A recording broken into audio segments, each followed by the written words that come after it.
students, welcome to my YouTube channel. In this video we will cover more MCQs of first aid and basic health. So अब तक हम बहुत सारे MCQs पढ़ चुके हैं, लाइक 316 MCQs हम पढ़ चुके हैं. अब हम 317 से कंटिन्यू करेंगे. स्किन की कौन सी लेयर जलने पर आपको पेन होगा, रेडनेस होगी, स्वेलिंग होगी और ब्लिस्टर? तो एपिडर्मिस भी और डर्मिस भी, बोथ ए एंड बी. जब बॉडी टेम्परेचर फॉल होता है तो कौन सा फंक्शन प्रॉपर्ली वर्क नहीं करता? तो ये सारे ही वर्क करते हैं, ठीक है. होगा नन, ठीक है. तो ये सारे फंक्शन वर्क करते हैं. Heart, nervous system, all organs, ये सारे ही वर्क करते हैं अगर बॉडी टेम्परेचर फॉल होता है तब भी. उसके बाद कितना टेम्परेचर बढ़ने पे हीट स्ट्रोक हो सकता है? तो 37 से 40 डिग्री सेल्सियस, ठीक है. उसके बाद हीट स्ट्रोक के सिम्टम्स क्या हैं? तो डिजीनेस, चक्कर आना, वॉमिटिंग, थकना, एक्सेसिव फटीग, ठीक है. तो मतलब कि बहुत ज़्यादा थकान होना, एनर्जी लॉस होना. उसके बाद हेडेक वगैरह, irritability. The middle layer dermis contain, जो मिडिल लेयर है डर्मिस, उसमें क्या होता है? तो उसमें सारी चीज़ें होती हैं, स्वेट ग्लैंड, ब्लड वेसल्स, फेलिकल. उसके बाद how does the body loss heat? Body heat कैसे लॉस करती है? तो जब वो कोल्ड वाटर के कांटेक्ट में आती है, हीट को डेवलप करती है, या फिर कोल्ड एयर. तो इसमें हो जाएगा ऑल ऑफ दीज. उसके बाद कितने % जलने पे चांसेस रहते हैं जीवित रहने के? और बहुत कम चांसेस रहते हैं, तो 65 से 90%. If chemical Burns only upper skin, ठीक है. अगर केमिकल ने केवल आपकी ऊपरी स्किन को बर्न किया है तो कौन सी मेडिसिन लेनी चाहिए? तो ये सारी मेडिसिन लेनी चाहिए. केमिकल से जलने पे उसे क्या बोलोगे आप? केमिकल बर्न बोलोगे, ठीक है. और स्किन क्या है? आपकी बॉडी के लिए एक कवर है. उसके बाद फर्स्ट डिग्री बर्न क्या होता है? सन बर्न होता है, ठीक है. ऐसी second degree burn, third degree burn, इन सब के बारे में आप पढ़ोगे. अगर बॉडी हीट प्रोड्यूस करने से ज़्यादा हीट को लॉस कर दे अगर, तो उस कंडीशन को बोलते हैं हाइपोथर्मिया.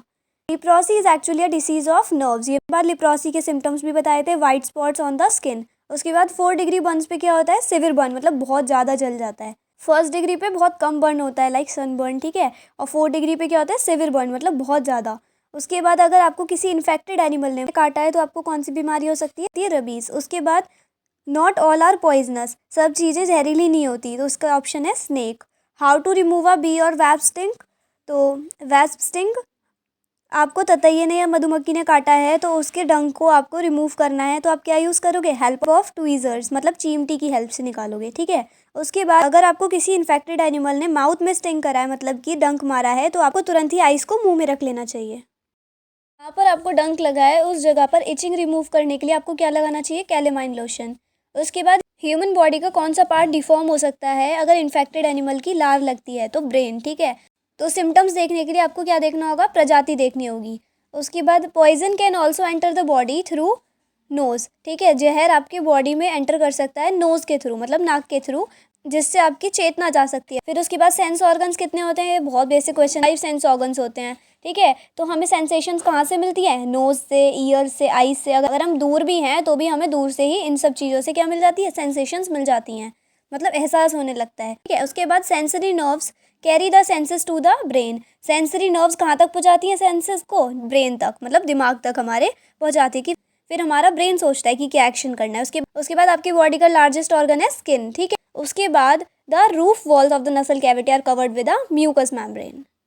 उसके बाद ये किसकी हड्डियों के नाम है? हेड, एम्विल एंड स्टिरअप, तो ईयर की.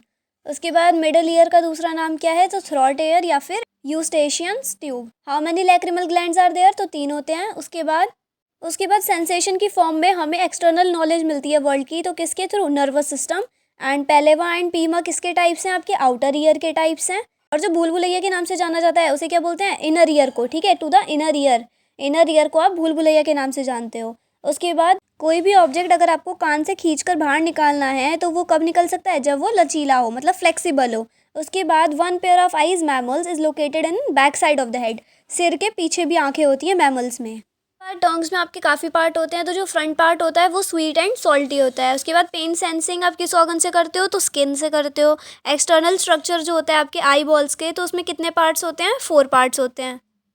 रेटिना में कितनी लेयर्स होती हैं? उसमें भी 4 लेयर्स होती हैं, ठीक है. अब देखो, आई के डिफेक्ट होते हैं कि कई बार आप दूर से देख पाते हो अच्छा और पास से अच्छा नहीं देख पाते, तो उसको क्या कहते हैं? फार साइटेडनेस. और इसी का अपोजिट कर दो, दूर का आप अच्छे से नहीं देख पा रहे हो और पास का देख पाओगे, तो उसे क्या बोलोगे? मायोपिया आई इफेक्ट है, ठीक है. उसके बाद है जेरोथेल्मिया आई इफेक्ट. किसकी डेफिशिएंसी से हो सकता है? कमी की वजह से, तो विटामिन ए. और नाइट ब्लाइंडनेस, बहुत इंपॉर्टेंट क्वेश्चन है, आ सकता है. नाइट ब्लाइंडनेस किसकी डेफिशिएंसी से हो सकता है? तो विटामिन ए की कमी से हो सकता है. उसके बाद मैंने सब कुछ हिंदी में वैसे लिख रखा है कि स्केलेटन, कंकाल, ठीक है, मसल्स, पेशियाँ, तो आई सैक में आई बॉल को होल्ड करने के लिए कितनी, तो आपकी 6 स्केलेटल मसल्स लगी रहती हैं। उसके बाद number of skin sensory organs on the basis of function are 3, ठीक है, 3 है। उसके बाद कितने पीपल मर चुके हैं रोड एक्सीडेंट से, तो 1.3 मिलियन लोग मर चुके हैं रोड एक्सीडेंट से। सुनामी का दूसरा नाम क्या है, टाइडल वेव्स या फिर सीस्मिक वेव्स। उसके बाद कितने घंटे का रेस्ट लेना चाहिए अगर आप कंटिन्यूसली ड्राइविंग कर रहे हैं, तो 2 घंटे का। अर्थक्वेक क्या है, अर्थक्वेक आने पे वाइब्रेशन होने लगती है, तो इसलिए अर्थक्वेक क्या है, वाइब्रेशन है। उसके बाद इंडिया में कितनी बार वॉल्केनिक इरप्शंस हो चुका है, 1980 से 210 के बीच, तो 2 बार हो चुका है। ये जो डिज़ास्टर्स हैं, earthquake, tsunami, volcanic eruption and flood वगैरह, तो ये क्या है, नेचुरल डिज़ास्टर्स हैं। मैन मेड कौन से होते हैं, जो हम लोगों ने बनाए हैं, और नेचुरल जो खुद से हैं। उसके बाद इंपॉर्टेंट एरियाज़ लिखे हैं डिज़ास्टर मैनेजमेंट के, तो सारे ही होंगे, कम्युनिकेशन, रिमोट सेंसिंग। उसके बाद इंडिया की कितनी आबादी उस एरिया में रह रही है जहाँ पे फ्लड आने की सबसे ज़्यादा पॉसिबिलिटी है, तो 25 करोड़ की आबादी, ठीक है। मिलते हैं न्यू वीडियो में न्यू MCQs के साथ। अगर पसंद आए तो सब्सक्राइब कर लीजिएगा चैनल। Bye guys.